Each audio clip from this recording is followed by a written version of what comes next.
Welcome to local news. నేను తులసి. ముందుగా headlines.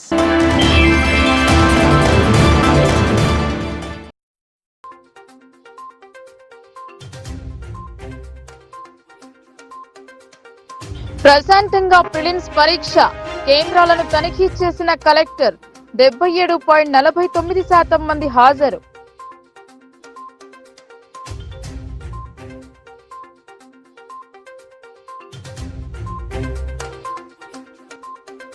మూడోసారి కొలువుదీరిన ఎన్డీఏ కూటమి. ప్రధానిగా ప్రమాణ స్వీకారం చేసిన మోదీ.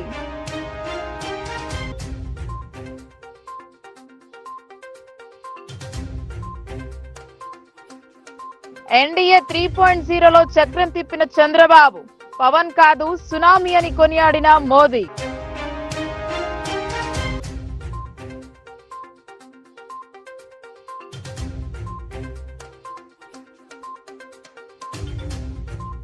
తెలంగాణకు 2 కేంద్ర మంత్రి పదవులు.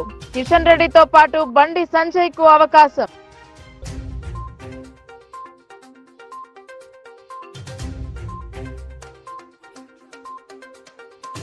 సెలవు రోజు వస్తే చాలు నోటీసులు జాన్తేనై. కొరవడిన టౌన్ ప్లానింగ్ అధికారుల నిఘా. నిర్లక్ష్యానికి నిదర్శనం.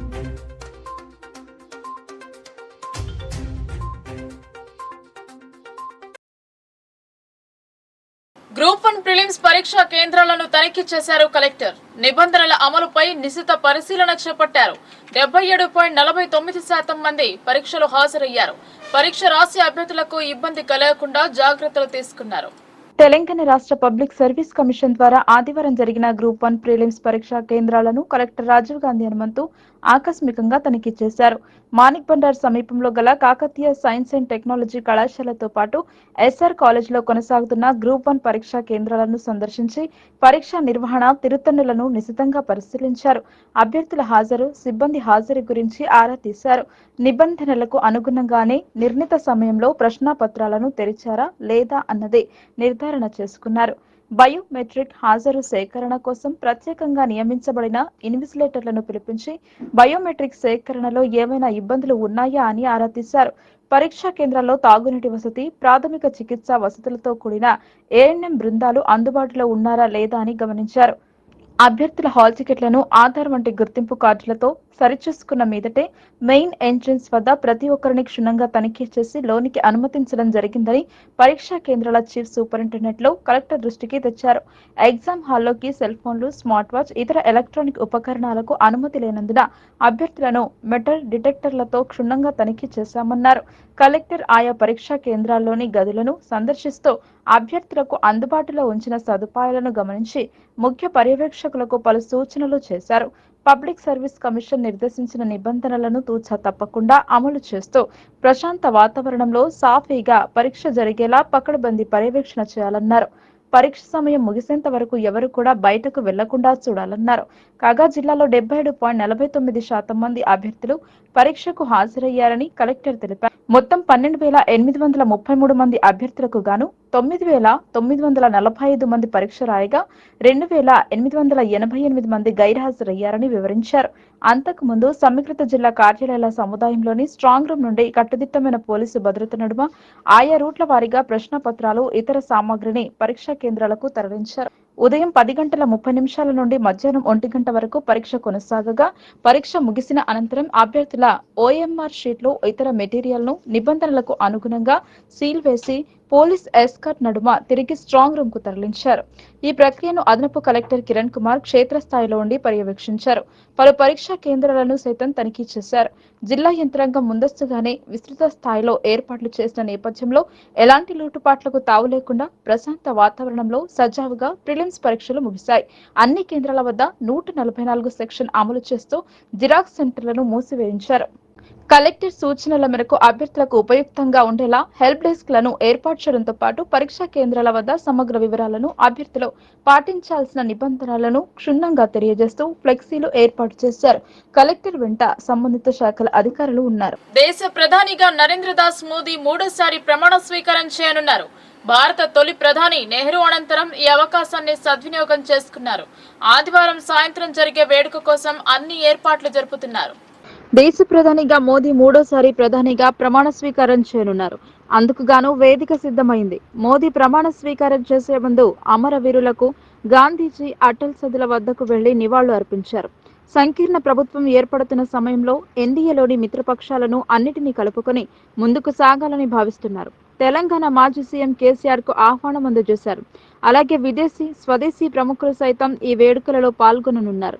అందుకోసం ఢిల్లీని భారీ భద్రత మధ్య పోలీస్ వలయాలు రౌండప్ చేశాయి. అందరినీ కలుపుకుంటూ ముందుకు సాగాలని మోదీ చూస్తున్నారు. అనుకున్న లక్ష్యాన్ని మించి తక్కువ సీట్లు పొందిన ప్రజలకు కావలసిన అంశాలపై ప్రత్యేక ఫోకస్ పెట్టనున్నారు. ప్రతిపక్ష పాత్ర పోషించే కాంగ్రెస్ కు ఆహ్వానం అందలేదని తెలిసింది. బీజేపీతో సహా మిత్రపక్షాల మంత్రుల కేటాయింపుపై ఓ క్లారిటీకి వచ్చినట్టు సమాచారం.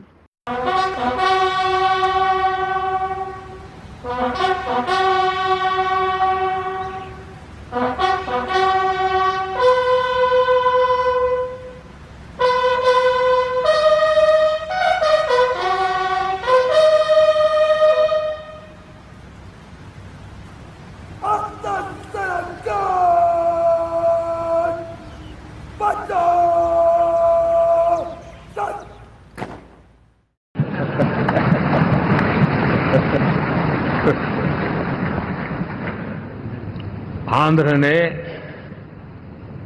इतना बड़ा हमारे प्रति जनमत दिया है। हिंदुस्तान के लिए एक सामान्य मानवीय की विकास की जो जिजीविषा है उसका प्रतिबिंब है। मेरा पल पल आप लोगों के नाम है। मैं 24/7 अवेलेबल हूं।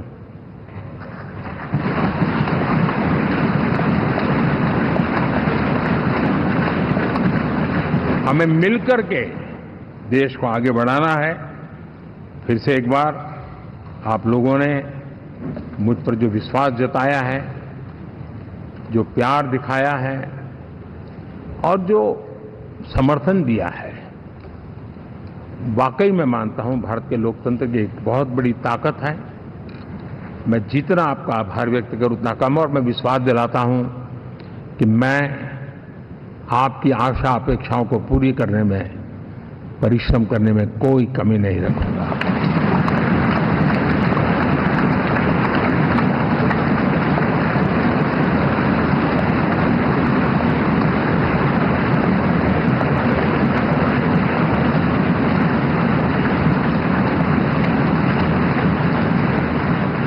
मेरे लिए जन्म మూడోసారి కొలువు తీరనున్న కేంద్ర ప్రభుత్వంలో టీడీపీ నేత చంద్రబాబు నాయుడు కీలకంగా మారాడు. ఎన్డీఏ 3.0లో చంద్రబాబు రోల్ కు ప్రధాని నరేంద్ర మోడీ అత్యంత ప్రాధాన్యం కల్పిస్తున్నారు. టీడీపీతో పాటు జనసేన అధినేతను సైతం మోదీ ప్రశంసలతో ముంచెత్తారు. పార్లమెంటరీ ఎల్పీ లీడర్ ఎంపిక సమయంలో జరిగిన సమావేశం చంద్రబాబు నాయుడు కీలకంగా మారాడు. పలుసార్లు ప్రధాని అయ్యే అవకాశం లభించినా రాష్ట్ర ప్రజల అభివృద్ధి ధ్యేయంగా బాబు దీన్ని పక్కన పెట్టారు. దేవగౌడ ఐక్య గుజరాలు ప్రధాని కావడానికి చంద్రబాబు పరోక్ష సహకారం అందించారు.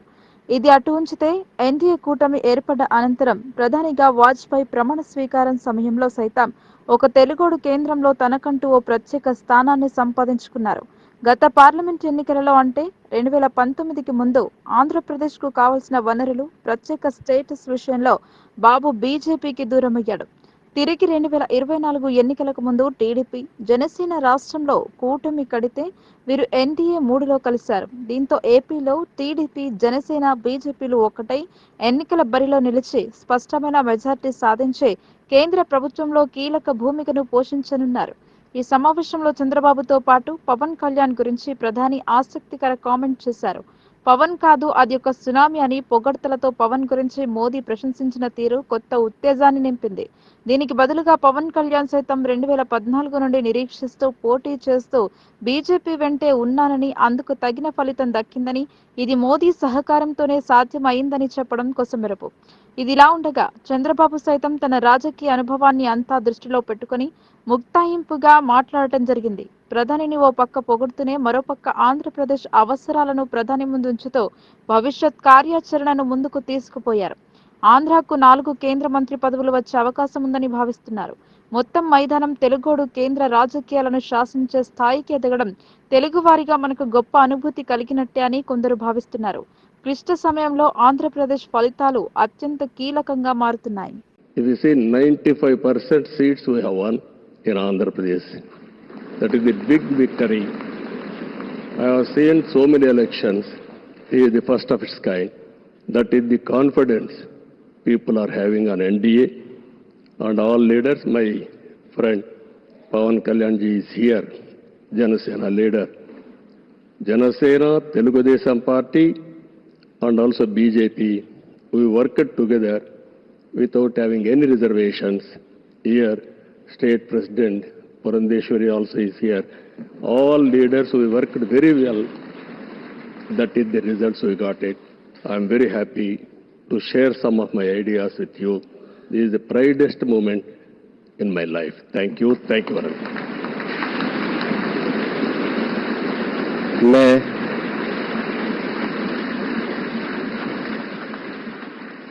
एनडीए के हमारे propose the name of Shri Narendra Modi ji on behalf Telugu Desam Party for the post of prime minister of this great nation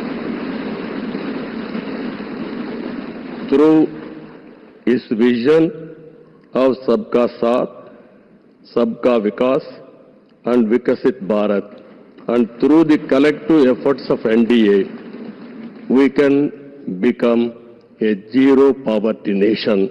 That is possible only Narendra Modi ji. This is a historic moment. All of you are here.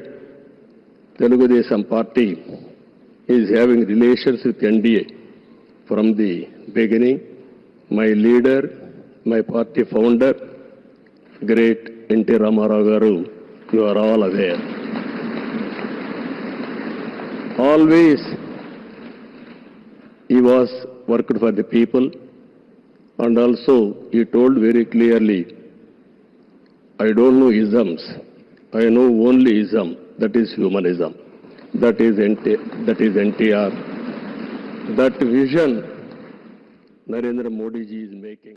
కేంద్రంలో BJP ప్రభుత్వం కొలువు తీరుతుందన్న సమయంలో తెలంగాణకు 2 కేంద్ర మంత్రి పదవులు దక్కే chance ఉంది. ప్రస్తుత కేంద్ర మాజీ మంత్రి కిషన్ రెడ్డితో పాటు కరీంనగర్ ఎంపీ బండి సంజయ్ కు పీఎంఓ నుండి ఫోన్ కాల్ వచ్చింది. ఎన్నికల సమయానికి ముందు రాష్ట్ర అధ్యక్షుడిగా ఉన్న బండి సంజయ్ ని తప్పించి బీజేపీ సీనియర్ నాయకుడు కిషన్ రెడ్డికి బాధ్యత కల్పించారు. బండి సంజయ్ రాష్ట్ర అధ్యక్షుడిగా ఉన్న సమయంలో తెలంగాణ రాష్ట్రంలో బీజేపీ పనితీరు మెరుగుపడింది. సంజయ్ అధ్యక్షుడిగా ఉంటే ప్రస్తుతం సాధించిన 8 అసెంబ్లీ స్థానాల బదులు కనీసం డబుల్ డిజిట్ సాధించే అవకాశం ఉండేదని పలువురు భావించారు. అలాగే ఎన్నో ఏళ్లుగా ఎమ్మెల్యేగా ఉంటూ బీజేపీ పార్టీ కోసం కృషి చేసిన నాయకుడు కిషన్ రెడ్డి 2019లో కిషన్ రెడ్డి ఎంపీగా గెలుపొందారు. అలాగే సంజయ్ పదవీ కాలం ముగియడంతో కిషన్ రెడ్డికి బాధ్యతలు అప్పగించారు.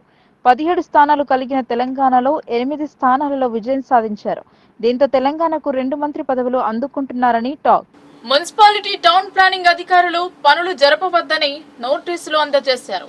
దీనిపై టౌన్ ప్లానింగ్ అధికారుల పర్యవేక్షణ కొరవడింది. ఇదే అదునుగా చూసుకుని సెలవు రోజును రాత్రి సమయంలో పనులు చేయడం పరిపాటిగా మారింది. నిజామాబాద్ మున్సిపల్ కార్పొరేషన్ పరిధిలో అక్రమ నిర్మాణాలు జరుగుతున్నాయని బంటురాము మున్సిపల్ అధికారులకు ఫిర్యాదు చేశారు. ప్రజలు చూసేందుకు గాను టౌన్ ప్లానింగ్ అధికారులు సదరు నిర్మాణదారుడికి నోటీసులు అందజేశారు. పూర్తి స్థాయి క్లారిటీ వచ్చేంత వరకు పనులు చేరాదని చెప్పి వెళ్లిపోయారు. నోటీసు అందుకున్న సదరు వ్యక్తి తిరిగి అధికారులను కలిసి చేతులు తడపడంతో సెలవు రోజుల్లో పని చేసుకోవాలని సూచించినట్టు ప్రచారం జరుగుతుంది. స్థానికులు పనులు జరుగుతున్న చిత్రాలను తీసి అధికారులకు పంపినా స్పందించడం లేదు. స్వయంగా మున్సిపల్ కార్యాలయంలో అధికారులకు ఫిర్యాదు చేయడానికి వెళ్లగా ఎవరూ అందుబాటులో లేరు. అందరూ పైకి మాత్రం నోటీసు అందించి వెనక ఉండి పని చేయడానికి సహకారాన్ని అందిస్తున్నారని బంటురాము ఆరోపించారు. నో అబ్జెక్షన్ లెటర్ ఇవ్వాలని అంటే అగ్రిమెంట్ ప్రకారంగా నేను నో అబ్జెక్షన్ లెటర్ కూడా ఇచ్చాను. కానీ అతను పర్మిషన్కి అగ్రిమెంట్కి వ్యతిరేకంగా పోయి మళ్ళీ మడిగలు నిర్మిస్తున్నాడు. దానిపైన నేను మున్సిపాలిటీలో కంప్లైంట్ కూడా ఇవ్వడం జరిగింది. మున్సిపాలిటీ సిబ్బంది కూడా తక్షణమే స్పందించి వాళ్ళకి 3/4/2024 నాడు నోటీసులు ఇవ్వడం జరిగింది. దాని కాపీ కూడా నాకు ఇవ్వడం జరిగింది. దాంతోపాటు వాళ్ళు ఎంకరేజ్మెంట్ టీమ్కి కూడా నోటీసులు ఇచ్చారు, వాళ్ళు ఎటువంటి కన్స్ట్రక్షన్ చేయొద్దని చెప్పి. కానీ 4వ తారీఖు రోజు ఎలక్షన్ కౌంటింగ్ డ్యూటీలో అందరూ సిబ్బంది ఎలక్షన్ కౌంటింగ్ డ్యూటీలో ఉంటారని చెప్పేసి తెలిసి వాళ్ళు దొంగతనంగా వర్క్ స్టార్ట్ చేశారు. అయినా నేను అక్కడ లేకపోవడం వలన నేను కూడా అక్కడ ఎలక్షన్ కౌంటింగ్లోనే అక్కడ ఉండడం జరిగింది. కాబట్టి అక్కడ మా ఆఫీస్ దగ్గర ఉన్న వాళ్ళందరూ వీడియోస్ ఫోటోలు తీసి నాకు పంపించినాయని నేను టీపీఓ కరుణాకర్ గారికి మరియు టీపీఎస్ ప్రవీణ్ గారికి మరియు వారి చైర్మన్ సుజన్ గారికి పంపించడం జరిగింది. మరి ఫోన్ చేసి డైలీ ఇన్ఫర్మేషన్ కూడా ఇవ్వడం జరుగుతుంది. ఇప్పటి వరకు వాళ్ళు ఎటువంటి యాక్షన్ తీసుకోలేదు. వాళ్ళు ఈరోజు రెంట్ కోసం అని చెప్పేసి అన్నీ సిద్ధంగా కూడా తయారు చేశారు. ఆఫీస్కి అన్ని స్టిక్కర్లు కూడా తగిలేశారు. మరి ఇట్లాంటి ఇల్లీగల్ కన్స్ట్రక్షన్స్ మీద అతను గతంలో కూడా అతనికి మీద నేను కంప్లైంట్ చేస్తే మరి అప్పట్లో కూడా టీపీఎస్ ప్రవీణ్ గారే ఉండే అతను ఆ బిల్డింగ్ని సీల్ చేయడం జరిగింది. వీళ్ళు వాళ్ళకి దొంగతనంగా వర్క్ చేస్తుంటే ఇండైరెక్ట్గా టౌన్ ప్లానింగ్ సిబ్బంది వాళ్ళకి సహకరిస్తున్నారు. కాబట్టి దీని మీద ఇమీడియట్గా యాక్షన్ తీసుకోవాలని చెప్పి మళ్ళీ ఇవాళ కూడా మున్సిపల్ కమిషనర్ గారికి కంప్లైంట్ ఇవ్వడం జరుగుతుంది. దయచేసి టౌన్ అక్షర యోధుడు చెరుకూరి రామోజీరావు అంత్యక్రియలు ప్రభుత్వ లాంఛనాల మధ్య జరిపారు. టీడీపీ అధినేత చంద్రబాబు నాయుడు రామోజీ పాడి మోశారు. ఫిల్మ్ సిటీలో ఆయన చితికి కుమారుడు నిప్పంటించారు. మార్గదర్శి చిట్ ఫండ్ వ్యాపారంతో అందరికీ మార్గదర్శకంగా నిలిచిన రామోజీరావు శనివారం తెల్లవారుజామున తుదిశ్వాస విడిచారు. ఆయన పార్థివ దేహానికి ప్రముఖులు నివాళులు అర్పించారు.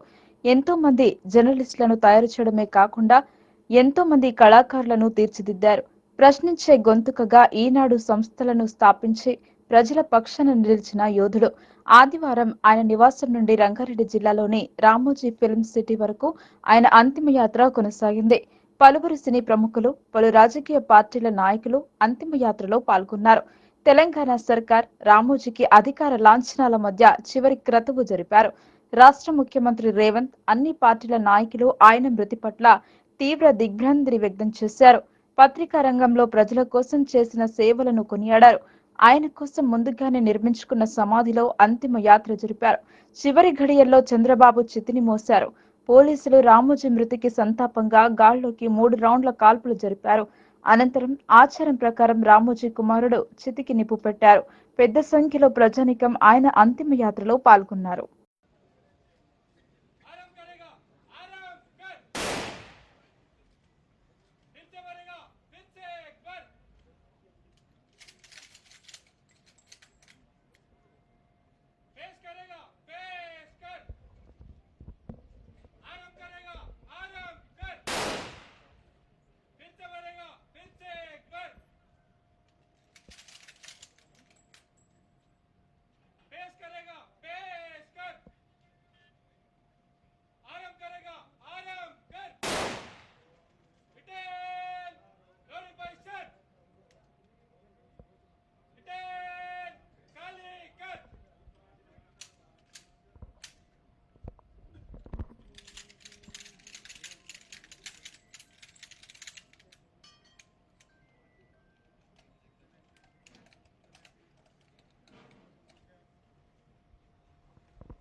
నిజామాబాద్ జిల్లాలోని చాలా వరకు ప్రభుత్వ కార్యాలయంలో సమాచార హక్కు చట్టం 2005 బోర్డులు లేవని ఆవేదన వ్యక్తం చేశారు. ప్రజలు కోరిన సమాచారాన్ని 30 రోజులలో సంబంధిత శాఖ వారిచే సమాచారాన్ని అందించాలని డిమాండ్ చేశారు. నేడు నిజామాబాద్ పట్టణంలోని సమాచార హక్కు చట్ట పరిరక్షణ కమిటీ జిల్లా కార్యాలయంలో సమావేశాన్ని ఏర్పాటు చేయడం జరిగింది. ఇటు కార్యక్రమానికి రాష్ట్ర డైరెక్టర్ ఎంఏ సలీం ముఖ్య అతిథిగా పాల్గొని ఈ సందర్భంగా ఆయన మాట్లాడుతూ నిజామాబాద్ జిల్లాలోని చాలా వరకు ప్రభుత్వ కార్యాలయంలో సమాచార హక్కు చట్టం 2005 బోర్డులు లేవని ఆవేదన వ్యక్తం చేశారు. కావున ప్రభుత్వ అధికారులు ప్రజలు కోరిన సమాచారాన్ని 30 రోజులలో సంబంధిత శాఖ వారిచే సమాచారాన్ని అందించాలని డిమాండ్ చేశారు. ఈ సందర్భంగా జిల్లా అధ్యక్షులు ఆది ప్రవీణ్ కుమార్ మాట్లాడుతూ 12 అక్టోబర్ 2005లో వచ్చిన ఈ మహోత్తరమైన చట్టం పేదవాడికి ఒక వజ్రాయుధం లాంటిదని అన్నారు. సెక్షన్ 6(1) ప్రకారంగా ప్రతి భారత పౌరుడు తమకు కావలసిన సమాచారాన్ని సంబంధిత అధికారులచే ఉచితంగా పొందవచ్చు అని అన్నారు. అలాగే త్వరలోనే నిజామాబాద్ జిల్లాలోని అన్ని మండల కేంద్రాలలో కమిటీలు నిర్వహించి ఆయా మండలాలలో అవగాహన సదస్సులు నిర్వహించి ప్రజలను చైతన్యవంతులుగా చేయడంలో తమ కమిటీ ముందుంటుందని అన్నారు. అలాగే ఆసక్తి గల యువతి యువకులు ఈ సమాచార హక్కు చట్ట పరిరక్షణ కమిటీలో సభ్యులుగా చేయవచ్చు అని అన్నారు. మరింత పూర్తి సమాచారం కొరకు సమాచార హక్కు చట్టం పరిరక్షణ కమిటీ నిజామాబాద్ జిల్లా అధ్యక్షులని సంప్రదించగలరని కోరారు. ఈ సమావేశంలో జిల్లా ప్రధాన కార్యదర్శి ఈర్ల శేఖర్ మరియు తదితరులు పాల్గొన్నారు. అక్టోబర్ 12, 2005 అప్పటి యూపీఏ గవర్నమెంట్ ద్వారా సమాచార హక్కు చట్టం ఏర్పడడం జరిగింది. దీని ద్వారా ప్రభుత్వ కార్యాలయాల్లో జరుగుతున్న అవినీతిని నిరోధించడానికి ప్రజలకు ఒక వజ్రాయుధం లాంటి సమాచార హక్కు చట్టంను తేవడం జరిగింది. దీని ద్వారా అధికారులు కానీ రాజకీయ నాయకులు కానీ చేస్తున్నటువంటి పొరపాట్లను ఎత్తి చూపే విధంగా ప్రజలకు తెలియపరిచే విధంగా ఏ పౌరుడైనా కానీ 30 రోజుల లోపల తనకు సంబంధించిన తన యొక్క ప్రభుత్వ కార్యాలయంలో జరుగుతున్నటువంటి అవినీతిని కానీ మరియు సమాచారాన్ని కానీ తెలుసుకోవడం కోసము వజ్రాయుధం లాంటి ఈ కార్యక్రమాన్ని అప్పటి కాంగ్రెస్ గవర్నమెంట్ ఏర్పాటు చేయడం జరిగింది. ఈ సమాచార హక్కు చట్టాన్ని ఉపయోగించుకొని చాలామంది పౌరులు ప్రభుత్వ కార్యాలయంలో జరుగుతున్నటువంటి అవినీతిని బయటకు తీయడం జరిగింది. ఈ బయటకు తీసిన సమాచారాన్ని ద్వారా వారిపై చట్టరీత్యా చర్యలు తీసుకోవడం ద్వారా ప్రజలకు ఇటు ప్రభుత్వానికి మేలు జరుగుతూ లాభదాయకంగా జరిగింది. ఈ ప్రభుత్వం అప్పటి ప్రభుత్వము సమాచార హక్కు చట్టాన్ని ముందకు తీసుకుపోతూ బాగానే చేశారు. కానీ ఈ 10 సంవత్సరాల్లో ఇక్కడ ఉన్నటువంటి పాత టీఆర్ఎస్ కొత్త బీఆర్ఎస్ ప్రభుత్వము సమాచార హక్కు చట్టాన్ని నిర్వీర్యం చేసే పనులు చేసింది. ఆ నిర్వీర్యం వల్ల ప్రజలకు సరైన సమాచారం రాకపోవడము, వచ్చిన సమాచారము దానికి సరైన కారణాలు చూపకుండా రిజెక్ట్ చేయడము, వివిధ సమాచార కమిషన్లను కూడా సభ్యులను ఏర్పాటు పోవడం వలన ఈ సమాచార హక్కు చట్టం నిర్వీర్యమైపోయింది. ఇప్పుడైనా కానీ మన రేవంత్ రెడ్డి గారు, ప్రజాపాలన కలిగిన రేవంత్ రెడ్డి గారు ముఖ్యమంత్రిగా ఉన్నారు. ఈ సమాచార హక్కు చట్టాన్ని అద్భుతంగా వినియోగించుకున్న దాంట్లో మన రేవంత్ రెడ్డి గారు మొదటి స్థానంలో ఉంటారు. వారి ద్వారా చాలా యొక్క విషయాలు ప్రభుత్వ కార్యాలయాల్లో జరుగుతున్నటువంటి అవినీతిని అప్పటి టీఆర్ఎస్ ప్రభుత్వం చేస్తున్నట్టు అవినీతిని వెలికి తీయడం జరిగింది. వారికి సమాచార హక్కు యొక్క చట్టం గురించి పూర్తిగా అవగాహన ఉంది. కాబట్టి ఇప్పుడైనా కానీ మన సమాచార హక్కు చట్టంను రాష్ట్ర కమిషన్ను ఏర్పాటు చేయాలని, అందులో సభ్యులను ఏర్పాటు చేయాలని చెప్పేసి ఈ సందర్భంగా ప్రజాపాలన నిర్వహిస్తున్నటువంటి సమాచార హక్కు చట్ట పరిరక్షణ కమిటీ కార్యాలయంలో ఉన్నాము. ముఖ్యంగా ఈరోజు సమావేశం ముఖ్య ఉద్దేశం ఏంటంటే నిజామాబాద్ జిల్లాలో ఉన్నటువంటి ప్రభుత్వ కార్యాలయాలు చాలా వరకు సమాచార హక్కు చట్టం బోర్డు లేవు. కొన్ని కార్యాలయాల్లో బోర్డు ఉన్నా కూడా దాని మీద ఉన్నటువంటి ప్రజా సమాచార అధికారి పేరు కానీ అప్డేట్ అధికారి పేరు కానీ వారు ఇక్కడ పనిచేసి వెళ్ళిపోయినాక కూడా వాళ్ళ పేర్లు ఉన్నాయి, పాత పేర్లు ఉన్నాయి, అంటే కొత్త పేర్లు ఇంకా అప్డేట్ కాలేదు. కాబట్టి 12 అక్టోబర్ 2005లో వచ్చిన ఈ మహత్తరమైన చట్టాన్ని గురించి అధికారులు శ్రద్ధ వహించాలి. అలాగే పేదవాడికి న్యాయం చేసే దిశలో వాళ్ళు పనిచేయాలి. ముఖ్యంగా ఏంటంటే ప్రభుత్వ కార్యాలయాలు జరిగే పనులను పారదర్శకంగా జవాబుదారీతనంగా ఉండాలి.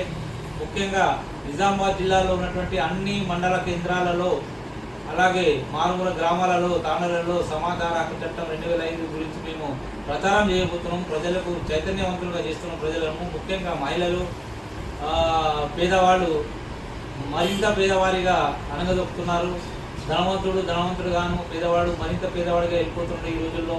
కాబట్టి ఏ ప్రభుత్వం వచ్చినా కూడా సమాచార హక్కు చట్టాన్ని పట్టించుకోవట్లేదు. కానీ గత 10 సంవత్సరాల నుంచి మనం తెలంగాణ ప్రభుత్వాన్ని చూసుకున్నట్టయితే మొత్తం అణగదొక్కేసింది. అయితే 12 అక్టోబర్ 2005లో వచ్చిన ఈ కాంగ్రెస్ హయాంలో వచ్చిన ఈ చట్టం గురించి పేదవాడికి న్యాయం జరుగుతుందని ఆశిస్తూ, అలాగే నిజామాబాద్ జిల్లాలో ఉన్నటువంటి ప్రతి కార్యాలయంలో మేము తనిఖీ చేస్తున్నాం ఈరోజు. అలాగే ప్రతి కార్యాలయంలో బోర్డు ఉందా లేదా, ఒకవేళ సమాచార హక్కు చట్టం బోర్డు డిస్ప్లే లేనటువంటి అయితే మేము రాష్ట్ర సమాచార కమిషన్ ఫిర్యాదు చేస్తాము. సంబంధిత అధికారులకు ఫైన్, పెనాల్టీ, తర్వాత వారి మీద డిసిప్లినరీ యాక్షన్ కూడా తీసుకునేందుకు మేము ఫిర్యాదు చేస్తాం. సెక్షన్ 81 ప్రకారంగా మేము అధికారుల మీద వాళ్ళ మీద ఫిర్యాదు చేయడానికి రెడీ ఉన్నాము. కాబట్టి ప్రతి నిజామాబాద్ జిల్లాలో ఉన్నటువంటి ప్రతి మండల కేంద్రాలలో, ప్రతి గ్రామ పంచాయతీలలో సమాచార హక్కు చట్టము బోర్డును ఏర్పాటు చేసి ప్రజలకు అందుబాటులో ఉండే విధంగా అధికారులు పనిచేయాలని చెప్పేసి, అలాగే ప్రజలు కోరిన సమాచారాన్ని గడువు లోపల అంటే 30 రోజులు ఇవ్వాలని అని రూల్ ఉంది. 30 రోజుల వరకు వేచి ఉంచే అవసరం లేదు. అధికారి బాగుంటే కేవలం 2-3 రోజులలో ప్రజలు కోరిన సమాచారాన్ని ఇవ్వచ్చు వాళ్ళు. కాబట్టి దీన్ని దృష్టిలో పెట్టుకొని సమాచార హక్కు చట్టాన్ని 100% 100% దీన్ని అమలు చేయవలసిందిగా మేము ప్రజలను అధికారులను కోరుతున్నాము. అలాగే ముఖ్యంగా పోలీస్ స్టేషన్లను తనిఖీ చేస్తేనట్లయితే ప్రతి పోలీస్ స్టేషన్లో సమాచార హక్కు చట్టం బోర్డు ఉంది, మండల కేంద్రాలలో ఉంది, కానీ కొన్ని గ్రామాలలో లేదు. కాబట్టి అక్కడ ఉన్న ప్రజలు మాకు ఫిర్యాదు. తెలంగాణ వ్యవసాయ కార్మిక సంఘం రాష్ట్ర సదస్సు కారణంగా నిజామాబాద్ లో జూన్ 9, 10 తేదీలలో జరిగే రాష్ట్ర కమిటీ సమావేశాలు ఇదే నెల 23, 24 తేదీకి మార్చుకున్నామన్నారు. ఈ మార్పుని గమనించవలసిందిగా శ్రేయోభిలాషులకు జిల్లా ప్రజలందరికీ విజ్ఞప్తి చేశారు. తెలంగాణ వ్యవసాయ కార్మిక సంఘం జిల్లా కమిటీ ఆధ్వర్యంలో విలేకరుల సమావేశం జరిగింది. ఈ కార్యక్రమంలో జిల్లా ప్రధాన కార్యదర్శి పెద్ది వెంకట్రాములు, జిల్లా ఉపాధ్యక్షులు గోళం లక్ష్మి, సహాయ కార్యదర్శి ఎన్ నాగుల గోవర్ధన్, ఎస్ సాయిలు, రాజ్యలక్ష్మిలు పాల్గొన్నారు. పెద్ది వెంకట్రాములు మాట్లాడుతూ తెలంగాణ వ్యవసాయ కార్మిక సంఘం రాష్ట్ర సదస్సు కారణంగా నిజామాబాద్ లో జూన్ 9, 10 తేదీలలో జరిగే రాష్ట్ర కమిటీ సమావేశాలు ఇదే నెల 23, 24 తేదీకి మార్చడం జరిగిందని చెప్పారు. ఈ మార్పుని గమనించవలసిందిగా శ్రేయోభిలాషులకు జిల్లా ప్రజలందరికీ విజ్ఞప్తి చేశారు. వ్యవసాయ పనులు ప్రారంభమయ్యాయి. ఈ క్రమంలో వ్యవసాయ కూలీలు ఎదుర్కొంటున్న సమస్యలను పరిష్కరించాలని, అలాగే రైతాంగం ఎదుర్కొంటున్న సమస్యలను ప్రభుత్వం దృష్టికి తీసుకురావడానికి ఈ నెల 10వ తారీఖు సోమవారం నాడు హైదరాబాద్ సుందరయ్య విజ్ఞాన కేంద్రంలో తెలంగాణ వ్యవసాయ కార్మిక సంఘం ఆధ్వర్యంలో సదస్సు జరుగుతోందని, ఈ సదస్సుకు గ్రామీణ అభివృద్ధి శాఖ మరియు పంచాయతీరాజ్ శాఖ మాచిలో సీతక్క, వ్యవసాయ కార్మిక సంఘం జాతీయ ప్రధాన కార్యదర్శి బి వెంకట్, రాష్ట్ర అధ్యక్షులు జి నాగయ్య, రాష్ట్ర ప్రధాన కార్యదర్శి ఆర్ వెంకట్రాములు, ఉపాధ్యక్షులు ప్రసాద్, బొప్పని, పద్మ హాజరవుతున్నారని తెలిపారు. అందుకని ఈ సదస్సు ప్రాధాన్యతని దృష్టిలో పెట్టుకుని జిల్లాలోని వ్యవసాయ కూలీలు అధిక మొత్తంలో పాల్గొని జయప్రదం చేయాలని సంఘం జిల్లా కమిటీ కోరింది. ఈ నెల 9, 10 తేదీలలో వ్యవసాయ కార్మిక సంఘం రాష్ట్ర కమిటీ సమావేశాలు నిజామాబాద్లో జరపతలపెట్టినాం. ఈ మేరకు ప్రచారం కూడా జరిగింది. కానీ రేపు 10వ తారీఖున గ్రామీణాభివృద్ధి శాఖ మాత్యులు, పంచాయతీరాజ్ శాఖ మాత్యులు సీతక్క గారి ప్రెజెన్స్లో రాష్ట్ర కేంద్రంలో సుందర విజ్ఞాన కేంద్రంలో ఉపాధి కూలీలు, వ్యవసాయ కూలీలు ఎదుర్కొంటున్న సమస్యల మీద వాటి పరిష్కారాల కోసం రాష్ట్ర సభ జరుగుతుంది. ఆ కారణంగా మా సమావేశాలని వాయిదా వేస్తున్నాం. జూన్ 23, 24 తేదీలలో నిజామాబాద్లోనే జరుగుతాయి. స్థలాన్ని తర్వాత ప్రకటిస్తాం. ఈ సందర్భంగా మేము ప్రభుత్వాన్ని కోరేది ఏంటంటే, ఇప్పటికే వ్యవసాయ పనులు ప్రారంభమైనాయి, ఆవిడి చినుకులు పడ్డాయి, వ్యవసాయ పనులు ముమ్మరమవుతున్నాయి. జీలుగ విత్తనాల కోసం రైతులు క్యూలో నిలబడి అనేక పచ్చిరొట్ట విత్తనాల కోసం బాధపడతా ఉన్నారు. వాటిని సబ్సిడీగా అందించాల్సిన బాధ్యత ప్రభుత్వానికి ఉన్నది. అట్లాగే అన్ని వస్తువుల రేట్లు పెరుగుతూ ఉంది. వ్యవసాయ కూలీ మాత్రం పెరగటం లేదు. వాళ్లకు కూడా కనీసం ఉప్పరి పనికి వచ్చే వాళ్ళకు 600 నుంచి 800 రూపాయలు కూలి ఇస్తున్నాం. వ్యవసాయ కూలీలకు కూడా 600 రూపాయలు మినిమం ఇవ్వాలని డిమాండ్ చేస్తూ రేపు హైదరాబాద్లో జరిగే 10వ తారీఖున హైదరాబాద్ జరిగేటువంటి సమావేశం పద్మశాలి పరిణయ వధూవరుల పరిచయ వేదిక కార్యక్రమం అట్టహాసంగా జరిగింది. ఈ కార్యక్రమానికి పద్మశాలి వధూవరులు పెద్ద ఎత్తున హాజరయ్యారు. నిజామాబాద్ జిల్లా పద్మశాలి మహిళా సంఘం, పద్మశాలి ఆత్మీయ సేవా సమితి సంయుక్త ఆధ్వర్యంలో ఆదివారం నిజామాబాద్ నగరంలోని రాజీవ్ గాంధీ ఆడిటోరియంలో పద్మశాలి పరిణయ వధూవరుల పరిచయ వేదిక కార్యక్రమం నిర్వహించారు. ఈ కార్యక్రమంలో పద్మశాలి వధూవరులు హాజరై తమను తాము పరిచయం చేసుకున్నారు. తమకు ఎలాంటి జీవిత భాగస్వామి కావాలో చెప్పారు. కార్యక్రమానికి హాజరు కాని వారి వివరాలను ఫోటోలతో పాటు స్క్రీన్ పై ప్రదర్శించారు. వధూవరుల తల్లిదండ్రులు అమ్మాయి, అబ్బాయిల వివరాలను నమోదు చేసుకున్నారు. కొందరు వరులు తమకు మంచి గుణగణాలున్న అమ్మాయిలు కావాలని, కట్నం అవసరం లేదని పేర్కొనడం విశేషం. ఈ సందర్భంగా జిల్లా పద్మశాలి సంఘం గౌరవ అధ్యక్షులు దీకొండ యాదగిరి మాట్లాడుతూ, పెండ్లి సంబంధాల కోసం తల్లిదండ్రులు ఇబ్బందులు ఎదుర్కొంటున్న విషయం గ్రహించి పరిచయ వేదిక కార్యక్రమం ఏర్పాటు చేశామన్నారు. జిల్లా పద్మశాలి సంఘం ఆధ్వర్యంలో పేదలకు ఉచితంగా సామూహిక వివాహాలు నిర్వహిస్తామన్నారు. ఈ కార్యక్రమంలో పద్మశాలి మహిళా సంఘం రాష్ట్ర అధ్యక్షురాలు పరిచయ వేదిక చైర్మన్ గుజ్జ రాజేశ్వరి, పద్మశాలి ఆత్మీయ సేవా సమితి అధ్యక్షుడు రాపెల్లి గురుచరణ్, జిల్లా పద్మశాలి సంఘం వర్కింగ్ ప్రెసిడెంట్ పుల్గాం హనుమాన్లు, ప్రధాన కార్యదర్శి అవధూత దశరథం, కోశాధికారి గుడ్ల భూమేశ్వర్, ఆర్గనైజింగ్ కార్యదర్శి చింతల గంగాదాస్, మహిళా సంఘం జిల్లా అధ్యక్షురాలు గుడ్ల చంద్రభాగ, పద్మశాలి పరిణయ వధూవరుల పరిచయ వేదిక కన్వీనర్ బెంగి మోహన్, కో కన్వీనర్ బండి నరహరి, నగర సంఘం అధ్యక్షులు గుజ్జటి వెంకట నరసయ్య, పద్మశాలి యువజన సంఘం జిల్లా గౌరవాధ్యక్షులు డాక్టర్ బొద్దుల రాజేంద్ర ప్రసాద్, అధ్యక్షులు మెరుగు నాగరాజు, ఉపాధ్యక్షులు గంట్యాల వెంకట నరసయ్య, సంఘం ప్రతినిధులు దాసరి గుండయ్య, నల్లనారాయణ తదితరులు పాల్గొన్నారు. ఎన్నుకున్న నాయకులకు ఒక అవకాశం ఇవ్వండి. ఆ సమయం ఏదైతే ఉందో 2 సంవత్సరాలు 3 సంవత్సరాల సమయంలో వాళ్ళు మంచి కార్యక్రమాలు చేస్తే మరి ముందరికెళ్తారో, లేకుంటే లేదు. ఎప్పుడైతే ఓడిపోయినప్పుడు ఓడిపోయింది జీర్ణించుకోలేకుండా మరీ సంఘాలు పెట్టి, మరీ గ్రూపులు పెట్టి, మరీ వర్గాలుగా మరి విడదీస్తూ పోతా ఉన్నారు. వాళ్ళు ఇవాళ ఐక్యత, పద్మశాలి ఐక్యత గురించి మాట్లాడుతూ ఉంటారు. పద్మశాలి ఐక్యత ఎక్కడి నుంచి వస్తుంది? మీరు అందరూ అడగాలి. ఇక్కడ ఎందుకు అసలు ఓడిపోయిన తర్వాత గ్రూపులు పెట్టాల్సిన అవసరం ఏమొచ్చింది, సంఘాలని విడదీయాల్సిన అవసరం ఏమొచ్చింది, వర్గాలుగా విభజించాల్సిన అవసరం ఏమొస్తూ ఉంది? ఒక్కసారి మీ అందరినీ కోరుతా ఉన్నాను, ఇటువంటి విషయాలు రాకుండా ఆపే శక్తి అనేది మీ దగ్గరే ఉంది. కాబట్టి మీరందరూ ఆలోచన చేయండి. మరి ఈ విధంగా మరి పద్మశాలి ఐక్యత, మరి డాక్టర్ గారు ఇందాక చెప్పారు ఐక్యతగా ఉండాలి, ఐక్యతగా ఉండాలి. ఐక్యత ఎక్కడి నుంచి వస్తుంది? మనలో నుంచే, మన ఆలోచన నుంచే పుట్టాలి. ఎందుకంటే ప్రయత్నం అయితే దాదాపు 25 సంవత్సరాల నుంచి, నేను దాదాపు 20 సంవత్సరాల నుంచి సంఘంలో మరి యాక్టివ్గా పార్టిసిపేట్ చేస్తూ మరి అందరినీ ముందర తీసుకుపోతా ఉన్నాను. అందరినీ కలుపుకొని అందరినీ వేదిక పైకి తీసుకొచ్చి నాయకులను తయారు చేయడానికి కోసం ఇవాళ ప్రతి మహిళా సంఘాన్ని కానీ, యువజన సంఘాన్ని కానీ, మండల స్థాయిలో కానీ మరి నాయకత్వాన్ని నిర్మిస్తూ ఉన్నాం. ఇటువంటి కృషి చేస్తూ ఉంటే ఈ తరుణంలో ఒక మంచి ట్రాక్లో నడుస్తూ ఉన్న టైంలో మళ్ళీ వర్గాలుగా విభజించి మరి చేస్తూ ఉన్నారు. ఇది ఎంతవరకు కరెక్టో మీరు అందరూ ఆలోచన చేయండి. ఏదైతే ఈ కార్యక్రమానికి ఈ 2 కొద్దిగా బాధ అనిపించిన విషయాలు కాబట్టి మీ అందరితో షేర్ చేసుకోవాలని చెప్తా ఉన్నాను. ఎవరైతే తప్పు చేస్తే ఖచ్చితంగా. జిల్లా దేవాంగ విద్యా కమిటీ ఆధ్వర్యంలో ప్రతిభ పురస్కారం కార్యక్రమం జరిగింది. 10వ తరగతిలో ఉత్తమ మార్కులు సాధించిన విద్యార్థులను సన్మానించారు. జిల్లా దేవాంగ విద్యా కమిటీ ఆధ్వర్యంలో ఎంఆర్ గార్డెన్ పర్మిట్ లో 10వ తరగతి ప్రతిభ పురస్కార కార్యక్రమం జరిగింది.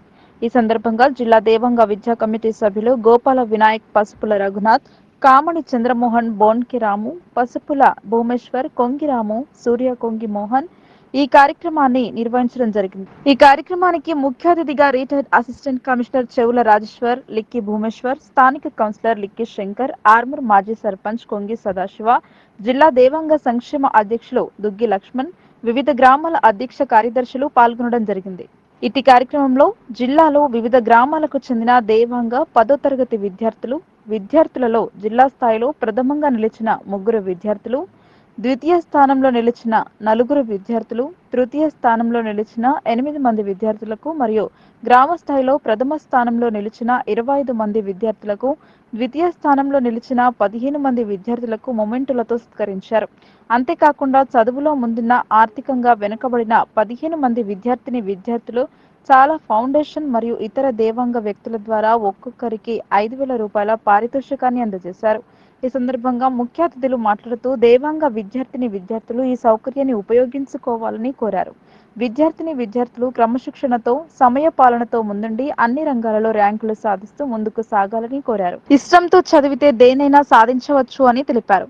బహుమతి పొందిన విద్యార్థులు మరియు వారి తల్లిదండ్రులు, వివిధ గ్రామాల దేవాంగులు, జిల్లా దేవాంగ విద్యా కమిటీ సభ్యులను అభినందించడం జరిగింది. అందరికీ నమస్కారం. జిల్లా దేవాంగ విద్యా కమిటీ నిజామాబాద్ వారి ఆధ్వర్యంలో ఈరోజు 21వ 10వ తరగతి ప్రతిభా పురస్కార మహోత్సవం ఎంఆర్ గార్డెన్లో ఉదయం 10 గంటల నుంచి ప్రారంభం జరిగింది. ముఖ్యంగా జిల్లాలో ఉన్నటువంటి 32 గ్రామాల్లో ఉన్నటువంటి దేవాంగ ముద్దుబిడ్డలైనటువంటి వివిధ గ్రామాల్లోని పిల్లల యొక్క వారి యొక్క బంగారు భవిష్యత్తు కోసమని ఈ కమిటీ ఏర్పాటు చేయడం జరిగింది. ముఖ్యంగా ఈ విద్యా సంవత్సరం గాను వివిధ గ్రామాల్లో ఉన్నటువంటి 10వ తరగతిలో ప్రతిభ కనబరిచినటువంటి విద్యార్థుల్లో జిల్లా స్థాయిలో అదేవిధంగా గ్రామ స్థాయిలో ఉన్నటువంటి ప్రతిభ కనబరిచిన విద్యార్థులకు మెమంటో, అదేవిధంగా గోల్డ్ మెడల్, సిల్వర్ మెడల్, అదేవిధంగా బ్రాంజ్ మెడల్ కూడా ఇవ్వడం జరిగింది. ముఖ్యంగా దాంతోపాటు చౌల ఫౌండేషన్ ద్వారా వారి ఆర్థిక సహాయంతో 15 మంది పిల్లలకు ఒక్కొక్కరికి 5,000 రూపాయల చొప్పున వారికి మనీ ప్రైజ్ కూడా ఇవ్వడం జరిగింది. ఈ విధంగా దాదాపుగా ఒక 3 లక్షల వ్యయంతో ఈ కార్యక్రమం ప్రతి సంవత్సరం ఇది 21వ వసంతంలో చేశాము. ప్రతి సంవత్సరం కూడా దాదాపుగా ఆర్థిక స్వావలంబన మేము స్వయంగా ఈ ఆర్థిక అవలంబన చేసుకుంటూ జిల్లాలో ఉన్నటువంటి వివిధ రంగాల్లో ఉన్నటువంటి విద్యార్థులకు కూడా వారు వివిధ ర్యాంకులు పొందినటువంటి విద్యార్థులకు కూడా సన్మానం చేయడం, అదేవిధంగా వివిధ ఉద్యోగాలకు సంబంధించిన వారికి కూడా సన్మానం చేయడం, అదేవిధంగా 10వ తరగతిలో అదే ట్రిబులైట్లో ర్యాంకులకు సంబంధించిన విద్యార్థుల కోసం కూడా ఈ ప్రతిభ పురస్కారం ఇవ్వడం జరుగుతుంది. ఇది 21వ సంవత్సరం అడుగువేయడం మా అందరి యొక్క అదృష్టంగా భావిస్తూ ఈ కార్యక్రమానికి సహకరించిన ప్రతి ఒక్కరికి కూడా ధన్యవాదాలు తెలుపుతున్నాను. నేను ఇదే విధంగా మున్ముందు ఇంకా ఎన్నో రకాల కార్యక్రమాలు చేపట్టడానికి మా విద్యా కమిటీ ముందుకు ఉంటుందని ఈ సందర్భంగా కోరుకుంటూ వార్తలు ముగించే ముందు హెడ్లైన్స్ మరోసారి.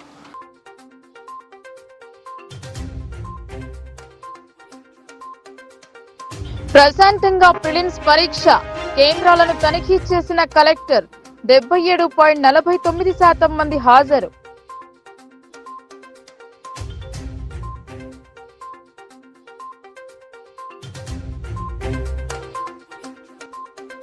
మూడోసారి కొలువుదీరిన ఎన్డీఏ కూటమి ప్రధానిగా ప్రమాణ స్వీకారం చేసిన మోదీ.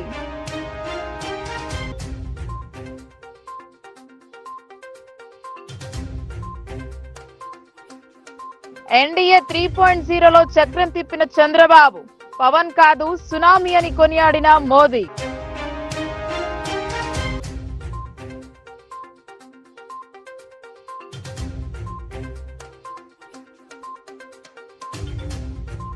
తెలంగాణకు 2 కేంద్ర మంత్రి పదవులు, కిషన్ రెడ్డితో పాటు బండి సంజయ్ కు అవకాశం.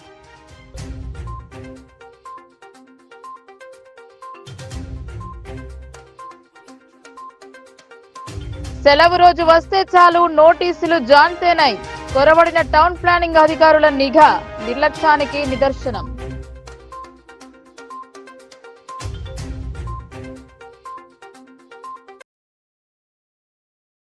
ఈ వార్తలు ఇంతటితో సమాప్తం. తిరిగి ప్రసారమయ్యే వార్తల్లో మళ్ళీ కలుద్దాం. అంతవరకు చూస్తూనే ఉండండి మీ లోకల్ న్యూస్, మన ఊరు మన వార్త.